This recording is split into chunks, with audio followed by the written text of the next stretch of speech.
ये है आपका परमाणु बम, दिख रहा है। और ये है वो जहाज जिसमें लाद के लाया गया था। जिस जहाज में लाया गया था उस जहाज का नाम था B-52, B-52। ये 8 इंजन का जहाज था, 2 इंजन यहाँ, 2 4, 2 6, 2 8, दो इंजन, 8 इंजन का जहाज था। और ये था आपका एटम बम, परमाणु बम। समझ में आ गया कि नहीं आ गया? किसी को दिक्कत? यही परमाणु बम गिरा दिया गया था जापान के ऊपर। परमाणु बम से लोगों को लगता है कि बड़ी खतरनाक होगा। भैया एक बात बताते हैं आपको, पहली बात एकदम दिमाग में समझा, परमाणु बम खतरनाक नहीं होता है।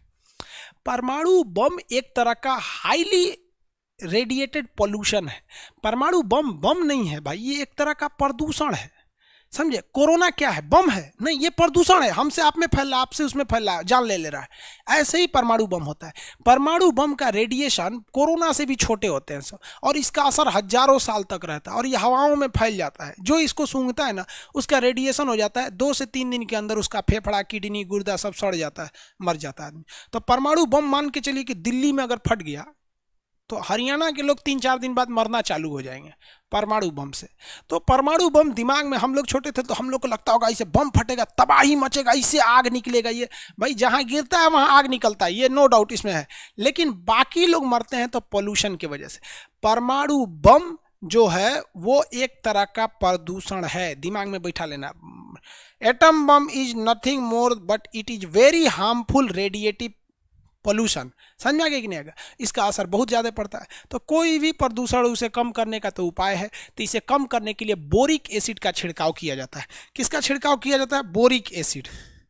लेकिन याद रहना चाहिए, जो आदमी पहनने जाता है पूरी तरह से पीपीई किट होना चाहिए उसके पास। पीपीई किट, डॉक्टर वाला पीपीई किट नहीं, वो एटम बम वाला अलग ही होता है पीपीई किट। बोरिक एसिड, कौन सी एसिड? Boric acid. अगर बोरिक एसिड नहीं है ना तो प्याज जो होता है ना, परमाणु बम के रेडिएशन को सोख लेता है। तो अगर परमाणु बम कहीं मार दिया आपको, सपोज के लिए मान लीजिए सुनाया कि परमाणु बम चल गया यहाँ पे, तो क्या करना चाहिए? कमरे से नहीं निकलना चाहिए 1 हफ्ता तक। रजाई गद्दा जितना है उसको ओढ़ के चुपचाप 1 हफ्ता वैसे ही रहिए। पानी उनी नहीं है, निकलिए ससुरा। पानी उनी है तो कहीं इन्ने उन्ने से 1 बोतल रख लीजिए, 1 हफ्ता तक वहीं रहिए। प्याज व्याज है ना तो कूच काच के अगल बगल में रख लीजिए वहाँ पर, क्योंकि वो हवा में फैल चुका है, आपको दिखेगा नहीं। आप सूंघेंगे तो नॉर्मल रहेंगे, 1 हफ्ता बाद पूरा गल जाएगा, गलने लगेगा फेफड़ा उपड़ा। यहाँ पर परमाणु बम से प्रदूषित एक आदमी का दिया तो नहीं, फेफड़ा इधर छेद हो गया था पिठिया में, यहाँ पर। वो एक तरह का प्रदूषण है, समझ में आए? इसलिए लोगों की जान जाती है। अमेरिका ने मार दिया यहाँ पे। काहे मारा? तो सोच रहा जापानो खचरा था। जापान काहे खचरा था? तो देखिए, जापान ने जाके परमाणु बम मार दिया, सॉरी, जापान गया ना तो अमेरिका के ऊपर बम हमला गिरा कर दिया।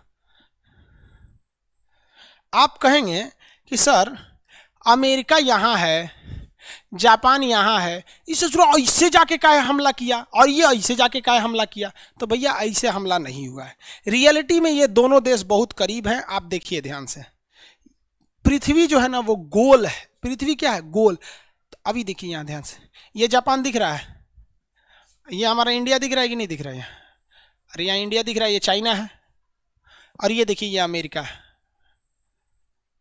अमेरिका है, समझ आएगी नहीं? तो पृथ्वी को आप गोल है, इसको 2 जगह से काटे हैं, तो जहां से काटेंगे वो जगह दूर हो जाएगा। तो हम लोग जनरली प्रशांत महासागर से काट देते हैं, इसलिए अमेरिका एक और आ जाता है, जापान दूसरी हो जाए। इसलिए दोनों में दोनों लगते हैं दूर है, बस दोनों बहुत करीब है। इंडिया से, जापान से अमेरिका जाना है तो ऐसे जाते हैं लोग यहाँ पर, बीच में इंडिया का कोई काम ही नहीं है। देखिए ना, जापान से अमेरिका जाना है तो ऐसे चल जाइए, अमेरिका से आना है तो ऐसे आ जाइए। बीच में एक आइलैंड था जिसका नाम था हवाई द्वीप। क्या नाम है? हवाई द्वीप। इसकी राजधानी है होनोलुलु। राजधानी क्या है? होनोलुलु। हवाई द्वीप था। हवाई द्वीप पर अमेरिका ने बहुत बड़ा नौसेना का अड्डा बनाया था। जापान ने देखा कि साला इस हवाई अड्डा से हम पर हमला करेगा, इसलिए जापान ने अचानक उठा और 3 घंटे के अंदर अंदर ये हवाई द्वीप का पूरा नौसेना का अड्डा उड़ा दिया। यहाँ बाल बच्चा, मुर्गा मुर्गी सबकी जान ले लिया। अमेरिका के 200 लड़ाकू जहाजों को वहीं मार के गिरा दिया। पानी वाले 80 जहाज मार के गिरा दिए। भारतीय नौसेना के पास 80 गो जहाज है। सोचिए उस समय 1945 में जब हम लोग गुलाम थे ना, 1942 में, तो ये मार के गिरा दिया वहाँ पर। हम लोग के पास आज भी 80 गो जहाज है, लड़ाकू जहाज है, पानी वाली। समझ में आया कि नहीं? 200 जहाज उड़ने वाली मार के गिरा दिया। 2-3 हज़ार के आसपास आदमी मार के गिरा दिया। अमेरिका पूछा, रे साला चोट्टा हमको काहे मारा रे? तो जापान कहा कि देख भाई, तुमको मारना मजबूरी था, तो अमेरिका कहा कि क्या मजबूरी था? कहा कि तुम इतना तेजी से डेवलप कर रहा था कि हम तुमको डेवलप करते तो हम तुम्हारे बराबरी थे, तुमसे आगे निकलने का एक रास्ता हम निकाले कि हम खुद थोड़ी रफ्तार से चलेंगे और तुमको खींच देंगे पीछे, तो हम लोग बहुत आगे निकल जाएंगे। तो हम आगे निकल गए। तो अमेरिका कहा कि तुमको इसकी कीमत चुकानी पड़ेगी। जापान ने कहा कि तुम्हें कीमत चुकानी पड़ेगी, सोच समझ के हमला किए हैं, कीमत चुकानी पड़ेगी। तब तक अमेरिका के वैज्ञानिकों ने बना लिया परमाणु बम। दुनिया में किसी को परमाणु बम का पता नहीं था। जापान ने कहा क्या कर लोगे सर, बम में चलाओगे, तोपे गोला चलाओगे, ये सोच रहा परमाणु बम चला खोज कर लिया। और परमाणु बम जब खोजा तो ये तो पहले से बिखियाइल था। बिखियाने का मतलब समझते हैं? Suddenly high level of angriness is known as बिखिया जाना।